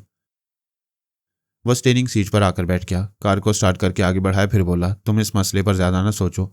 शादी के बाद तुम्हें ज्यादा परेशान देखूंगा तो 40 रातों की पाबंदी तोड़कर तुम्हारे कमरे में आ जाऊंगा। हरगिज नहीं, मैं अपने जज्बात को आग लगा दूंगी, हर ख्वाहिश को कुचल दूंगी, लेकिन तुम्हारी हलाकत का सबब नहीं बनूंगी। तुम हो तो सारा जहान है, मैं तुम्हारे बगैर जिंदा नहीं रहूंगी। वो उसकी तरफ झुककर उसके शाने पर सर रखना चाहती थी, फिर एक बालिश्त का फासला याद आ गया। वो जल्दी से सीधी होकर विंड स्क्रीन के पार देखने लगी। अपने मकान के सामने पहुंचकर उसने कहा, प्लीज जितनी जल्दी मुमकिन हो शादी कर लो। जितनी जल्दी शादी होगी उतनी जल्दी वो 40 रातें गुजारेंगे। देर होगी तो यह आजमाइश पहाड़ लगती रहेगी। वो अपने तौर पर दुरुस्त कह रही थी। अली अपने तौर पर सोच रहा था, जितनी जल्दी शादी होगी उतनी ही जल्दी खुफिया शोबे में कदम रखने का मौका मिलेगा। उसने कहा, पामेला, मैं तुमसे ज्यादा बेचैन हूं। चलो, मैं अभी तुम्हारे वालिदैन से मामला तय करूंगा। वो उसके साथ कोठी के अंदर आया। उसके वालिदैन ड्राइंग रूम में मौजूद थे। उन्होंने बड़ी मोहब्बत से अली का इस्तकबाल किया। उसकी मम्मी ने कहा, बेटे कारमन, अभी तुम्हारा ही जिक्र हो रहा था। सच पूछो तो आज के दौर में तुम्हारे जैसा नेक लड़का नजर नहीं आता। ना शराब पीते हो, ना सिगरेट, और ना ही किसी लड़की से दोस्ती करते हो। पामेला के डैडी रॉजर मूस ने कहा, लेकिन एक बुराई है, तुम शादी से कतराते हो। अली ने कहा, सर ये बात नहीं है, मैं दूर की सोचता हूँ। मेरी महदूद तनख्वाह है, छोटा सा बंगला है। पामेला दुल्हन बनकर आएगी तो महदूद तनख्वाह में पामेला की जरूरतें कैसे पूरी करूंगा? शादी के बाद खानदान बढ़ता रहेगा तो बंगला छोटा पड़ जाएगा। रॉजर मूस ने कहा, यह तो कोई प्रॉब्लम नहीं। मैंने तुमसे कहा था कि तुम्हें तरक्की दिलाकर अपने शोबे में ले आऊंगा। वहां तुम्हें माहाना 10,000 शिकाल की आमदनी होगी। तुम्हारी रिहाइश के लिए एक बड़ी कोठी मिलेगी। मैंने तुम्हारे प्रमोशन और ट्रांसफर ऑर्डर के कागजात तैयार रखे हैं। मैं कल सुबह ये कागजात लेकर खुद मुतलका वजीर के पास जाऊंगा। शाम से पहले कागजात पर दस्तखत करा के ले आऊंगा। परसों से तुम मेरे शोबे में अपनी ड्यूटी का चार्ज संभाल लोगे। थैंक यू सर, आप मेरे लिए बहुत कुछ कर रहे हैं। मैं तुमसे कहता हूँ मेरी बेटी से शादी करो। इसका मतलब यही नहीं है कि मैं ज़बरदस्ती कर रहा हूँ। मेरी बेटी के लिए बेशुमार रिश्ते आते रहते हैं। दरअसल मेरा खुफिया शोबा बहुत अहम है। वहाँ बड़ी बड़ी सिफारिश के बावजूद किसी को मुलाजमत नहीं मिलती। जिसे मुलाजमत दी जाती है उसकी बड़ी सख्त निगरानी होती है। पिछले 6 बरसों में तुम्हारी सख्ती से निगरानी होती रही। तुम्हारे मुतालिक हर तरह से इत्मीनान हासिल किया गया। आखिर में फैसला हुआ कि मैं तुम्हारी जमानत लूँ तो तुम्हें इस शोबे में मुंतकिल कर दिया जाएगा। मैं उन्हें यकीन दिलाना चाहता हूँ कि तुम मेरे मातियत नहीं हो, दामाद हो, इसलिए काबिल एतमाद हो, इसलिए मैंने तुम्हारी जमानत ली है। सर, मैं आपके तरीक़ेकार को अच्छी तरह समझ गया हूँ। आज इसलिए हाजिर हुआ हूँ कि जल्द से जल्द शादी हो जाए। मम्मी ने कहा, यह तो बड़ी खुशी की बात है। अली ने पूछा, क्या ये शादी कल हो सकती है? कल? इतनी जल्दी? क्या हर्ज है? मैं ज़्यादा धूमधाम और नुमाइश नहीं चाहता। बस सादगी से पामेला को दुल्हन बनाकर ले जाना चाहता हूँ। पामेला खुश हो गई, मुस्कुराती हुई वहां से चली गई। रॉजर मूस ने कहा, हमें रिश्तेदारों को और बड़े बड़े अफसरान को इनवाइट करना होगा। इसमें वक्त लगेगा। दावतनामे की तैयारी में वक्त लगेगा। इसकी क्या ज़रूरत है? अभी से फ़ोन पर इनवाइट करें। रिश्तेदारों और अफसरों से कहें यह सरप्राइज़ मैरिज है। आप सरप्राइज़ देंगे तो यह नई बात होगी, लोग एंजॉय करेंगे। पामेला ने दरवाजे पर आकर बाप से कहा, डैडी नो आर्ग्यूमेंट्स, मैं चाय ला रही हूँ। बाप ने कहका लगाया, फिर कहा, दुल्हा दुल्हन महाज बनाकर आए हैं, हमारी नहीं चलेगी। पामेला की मम्मी, तुम क्या कहती हो? जो बेटी ने कह दिया वही डन है। रॉजर मूस रिसीवर उठाकर नंबर डायल करने लगे। चाय आने तक उसने कई रिश्तेदारों को सरप्राइज मैरिज की खुशखबरी सुनाई और उन्हें शादी में शरीक होने की दावत दी। अली चाय पीकर रुखसत हुआ। पामेला उसके साथ कार तक आई और बोली, आज तुमने सारी दुनिया की मुसर्रतें मुझे दी हैं। अगर पाबंदी ना होती तो मैं तुम्हें अपनी धड़कनों से लगाकर प्यार की इंतहा कर देती। वो कार में बैठते हुए बोला, कल पहली रात होगी। हम कल से एक एक रात का हिसाब करेंगे, फिर देखते ही देखते 40 रातें गुजर जाएंगी। आज आखिरी बार गुड नाइट कह रहा हूँ। कल से अलविदाई शबा खैर कहने की ज़रूरत नहीं होगी। वो कार स्टार्ट करके कोठी के अहाते से बाहर आया। लैला ने आकर कहा, मैं बड़ी देर से पामेला के दिमाग में थी। उसके ख्यालात पढ़कर पता चला तुमने शादी के बाद भी पामेला की इज्जत व आबरू बरकरार रखने के लिए बड़ी जहानत का सबूत दिया है। वाकई सिस्टर तुम्हारी दानाई को खूब समझती हैं। वो बोला, अम्मी अब मेरा ज़मीर मुतमईन है। मैं उसे मोहब्बत का फ़रेब दे रहा हूँ, लेकिन यह फ़रेब उसकी हया की सलामती के लिए है। शाबाश बेटा, तुम आज के जवानों के लिए रोशनी का मीनार हो। खुदा तुम्हें सेहत, सलामती और खुशहाली देता रहे, आमीन। अम्मी कल शादी होगी, परसों खुफिया शोबे में मेरी ड्यूटी शुरू होगी। आपकी मसरूफियात बढ़ जाएंगी। यहाँ हमारे जितने जासूस हैं उन्हें अलर्ट रहने को कह दें। किसी वक्त भी किसी की ज़रूरत पड़ सकती है। ये वही अली था जिसने गैर मामूली जहानत से खिलौनों के जरिए ट्रांसफार्मर मशीन को तबाह किया था। और फिर एक बार उसकी बेहतरीन हिकमत अमली बता रही थी कि जल्द या बदेर वो गोल्डन ब्रेन्स की शाहरग तक पहुंचने वाला है। चौधरी हाकिम अली हाकिम आ गया था और जवान बेटे की मौत का सोग मना रहा था। ऐसे वक्त सोफिया रंगीन लिबास पहनकर हंसती मुस्कुराती तफरीह के लिए जाया करती थी। उसके पास पारस होता था। चौधरी ने गुस्से से पूछा, तुम्हें शर्म नहीं आती? जवान भाई की मौत पर खुशियां मना रही हो। जान का दुश्मन मर जाए तो खुशी होती है, अफसोस नहीं होता। आप पुलिस की रिपोर्ट और सपेरे का बयान सुन चुकी है। आपके बेटा जिस सांप से मुझे हलाक कराना चाहता था खुद उससे हराम मौत मर गया। ये झूठ है, तुम सब मेरे बेटे के दुश्मन हो। या खुदा, मैंने किसी का बुरा नहीं चाहा, किसी से दुश्मनी नहीं की। फिर लोग मेरे दुश्मन क्यों बन जाते हैं? अक्सर लोग अपनी मुसीबत के वक्त भूल जाते हैं कि वो दूसरों के लिए किस तरह मुसीबत बनते रहे हैं, या दुनिया वालों को सुनाने के लिए कहते हैं कि उन्होंने कभी किसी का बुरा नहीं चाहा, मगर लोग उनका बुरा चाहते हैं। सोफिया ने कहा, दवाओं में नशावर चीज़ों की मिलावट क्या अवाम से दुश्मनी नहीं है? क्या आप फरहाद से दुश्मनी के लिए लंदन नहीं गए थे? क्या यहूदियों ने आपकी खातिर फरहाद को पाकिस्तान से निकालने के लिए उनकी मासूम भांजी को कत्ल नहीं किया? नहीं बेटी, नहीं। उस मासूम लड़की का कत्ल मेरी मर्जी से नहीं हुआ। अपने फरहाद को अपने पापा को बुलाओ, मैं अपनी गलतियों की मुआफ़ी मांगना चाहता हूँ। अगर तुमने इसकी मुआफ़ी नहीं दिलाई तो वो मेरे बेटे के बाद मुझे भी मार डालेगा। क्या तुम यतीम कहलाना चाहती हो? मैं पापा को नहीं बुला सकती, कोई नहीं जानता कि वो कहाँ रहती हैं। वैसे उन्होंने मुझसे कहा था कि अगर आप उनकी चंद शराइत पर अमल करेंगे तो फिर वो आपके खिलाफ कोई कार्रवाई नहीं करेंगे। वो शराइत क्या हैं? पहली शर्त यह कि जिस तरह आपने लंदन में अपने अकाउंट की तमाम रकम निकाल कर मेरे अकाउंट में जमा कर दी है, उसी तरह यहाँ के बैंक से अपनी तमाम रकम निकाल कर मेरे हिसाब में जमा कर दें। वो गुस्से से बोला, तू मेरी बेटी नहीं है, फरहाद से मिलकर मुझे लूट रही है। अरे कुछ तो ख्याल कर, मैंने तुझे पैदा किया है। आपने नहीं, मम्मी ने पैदा किया है, मगर दूध तो मैंने पिलाकर परवरिश की है। मेरा मतलब है फीडर से दूध पिलाया है, आला तालीम दिलाई है, तुझे डॉक्टर बनाया है। क्या इसी दिन के लिए कि दुश्मन से मिलकर मुझे तबाह बर्बाद कर दे? इसका मतलब है आप पापा की कोई शर्त नहीं मानेंगे? ये तो मुझे बिल्कुल ही कंगाल बना देने वाली शर्त है। मेरी दौलत जायदाद हाथों से निकल जाएगी तो मैं क्या करूँगा? क्या भीख मांगूंगा? मैं आपकी ज़रूरियात पूरी करूंगी। आप दुनियादारी छोड़कर दिन रात याद इलाही में मसरूफ़ रहा करेंगे। अच्छा, मुझे अल्लाह वाला बनाना चाहती है? चल भाग यहाँ से। फरहाद ने तुझे बेटी बनाया है, इस रिश्ते से वो मेरा भाई हुआ। मैं अपने भाईजान से खुद ही बात करूंगा, भाई भाई को माफ़ कर देता है। उसी वक्त अहाते में किसी गाड़ी की आवाज़ सुनाई दी। चौधरी ने नागवारी से कहा, मुझे कहते हुए शर्म आती है, वो तुम्हारा आशिक आया होगा। उसका नाम आशिक नहीं, तारिक है। सोफिया ने खिड़की के पास आकर देखा। एक वैगन कार से 3 अजनबी बाहर आ रहे थे। वो पलट कर बोली, शायद आपसे कुछ लोग मिलने आ रहे हैं। वो बोला, मैं ऐसे मिलने वालों से तंग आ गया हूँ। मेरे बेटे के पुरसे के लिए आते हैं और खूब खा पी कर चले जाती हैं। उसकी बात खत्म होती दरवाज़ा एक जोरदार धमाके जैसी आवाज़ के साथ टूट कर खुल गया। वो तीनों अंदर आ गए। चौधरी ने पूछा, कौन हो तुम लोग? दरवाज़ा तोड़कर क्यों आए हो? एक ने कहा, चौधरी साहब, हम आपके खादम हैं। दरवाज़ा इसलिए तोड़ा है कि आपकी या सोफिया के दिमाग में फरहाद मौजूद है तो वो हमारी ताकत का अंदाज़ा कर ले। मैंने सिर्फ एक लात मारकर उसे तोड़ा है। हम योगा के माहिर हैं। फरहाद को चैलेंज करते हैं कि हमारा कुछ बिगाड़ सकता है तो बिगाड़ कर दिखाए। चौधरी ने खुश होकर कहा, रहमत के फरिश्तों, तुम कौन हो? क्या इतने ताकतवर हो कि फरहाद तुम्हारा कुछ नहीं बिगाड़ सकेगा? चौधरी साहब, आज से वो आपको भी कोई नुकसान नहीं पहुंचा सकेगा। हम तीनों आपके बॉडीगार्ड्स हैं। तुम लोग मेरी हिफाजत कैसे करोगे? वो तो मेरे अंदर आता है। वो आपको परेशान करेगा। हम उसकी मुंह बोली बेटी सोफिया को परेशान करेंगे। वो आपसे कारोबार और दवाइयों का फार्मूला छीन कर सोफिया को देगा। हम ये सब कुछ सोफिया से छीन लेंगे। वो आपको कत्ल करना चाहेगा, हम सोफिया का काम तमाम कर देंगे। दूसरे ने कहा, यानी यहूदी फार्मूलों से सिर्फ चौधरी हाकिम अली हाकिम दवाएं तैयार कराएगा और मुनाफा कमाएगा। कोई दूसरा फ़ायदा उठाना चाहेगा तो मौत उसका मुकद्दर बन जाएगी। मेरे मुहाफिजो, इतनी देर से क्यों आए हो? 2 दिन पहले आ जाते तो मेरा जवान बेटा मारा ना जाता, उस शैतान फरहाद ने। सोफिया बात काट कर बोली, डैडी, अभी आप पापा को भाईजान कह रहे थे और इतनी जल्दी गिरगिट की तरह रंग बदल रहे हैं। अरे जा, वो और मेरा भाईजान। सांप किसी का भाई नहीं होता। हाँ तो मेरे मुहाफिजों, मुझे बताओ, तुम लोग अचानक खुदाई खिदमतगार की तरह मेरे पास कहाँ से आए हो? हम कुछ राज की बातें नहीं बताएंगे, इसमें आपका फ़ायदा है चौधरी साहब। वैसे हर तरह मुतमईन रहे, इस शहर में योगा के माहिरों की बहुत बड़ी टीम है। हमारा बॉस बहुत खतरनाक योगा मास्टर है। दूसरे ने कहा, हमारे कुछ योगा के माहिर फरहाद की बहन के घर गए थे। उस बुज़दिल ने अपनी बहन और भांजे को कहीं छुपा दिया है, लेकिन वो ज़्यादा दिनों तक नहीं छुप सकेंगे। हमारा बॉस उसकी बहन, भांजे और सोफिया को यरगमाल बनाकर रखेगा। इस शहर में फरहाद के चाहने वालों का जीना मुहाल कर देगा। चौधरी दिल खोलकर कह लगाने लगा और कहने लगा, रहमत के फरिश्तों, तुम कहाँ रह गए थे? कोई बात नहीं, देर आयद दुरुस्त आयद। सोफिया को उठा कर ले जाओ, इसे यरगमाल बनाओ, फरहाद घुटने टेक देगा। वो गुस्से से बोली, आपको शर्म नहीं आती? बदमाशों से कह रहे हैं कि बेटी को उठा कर ले जाएं। तुझे शर्म नहीं आती?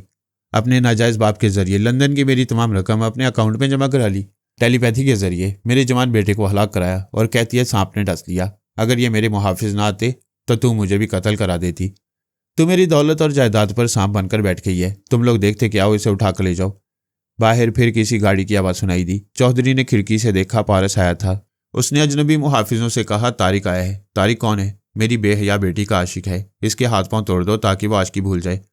एक अजनबी मुहाफिज तेजी से चलता हुआ बाहर आया। पारस कार से उतरकर कोठी के दरवाजे की तरफ बढ़ रहा था। वो हाथ उठाकर बोला, रुक जाओ और यहीं से वापस चले जाओ। पारस ने पूछा, वापस जाऊं? क्या सोफिया घर में नहीं है? है, लेकिन आइंदा तुम उससे नहीं मिलोगे। क्यों ना मिलूं? क्या वो तुम्हारी बहन है? इस बात पर उसने हमला किया। पारस ने उसका हाथ पकड़ लिया। उसने दूसरा हमला किया। पारस ने दूसरा हाथ भी पकड़ लिया। फिर कहा, तुम वाकई गैरतमंद भाई हो, बहन की खातिर अपनी तोड़ फोड़ के लिए आए हो। उसने दोनों हाथ को छुड़ाने की कोशिश करते हुए समझ लिया कि फौलादी शिकंजों से अपना एक हाथ भी नहीं निकाल सकेगा। वो लात चलाना चाहता था। पारस ने अपने सर से उसके सर पर टक्कर मारी तो पहले आंखों के सामने कुमकुमे जलने बुझने लगे। दूसरी टक्कर पर अंधेरा छा गया। वह तकलीफ की शिद्दत से मदद के लिए पुकारना चाहता था।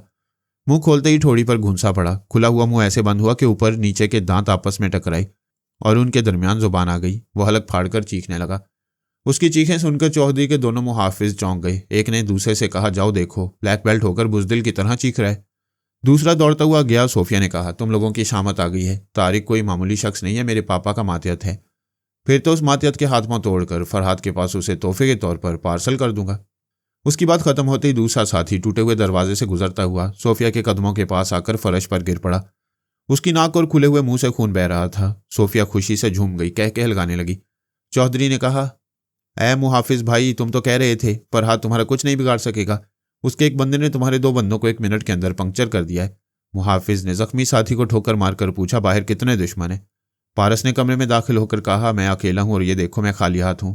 वो अपने दोनों हाथ बढ़ाता हुआ उसे दिखाता हुआ उसके करीब आया। मुहाफिज ने अपने दोनों हाथ बढ़ाकर उसकी उंगलियों में उंगलियां फंसा ली। फिर दांत पीसकर बोला, अब ये उंगलियां टूटकर ही मेरे फौलादी शिकंजों से आज़ाद होंगी। उसने जरा कुव्वत लगाकर पारस की उंगलियों को मोड़ना चाहा। पता चला कि वाहनी सलाखों को मोड़ने की हमाकत कर रहे।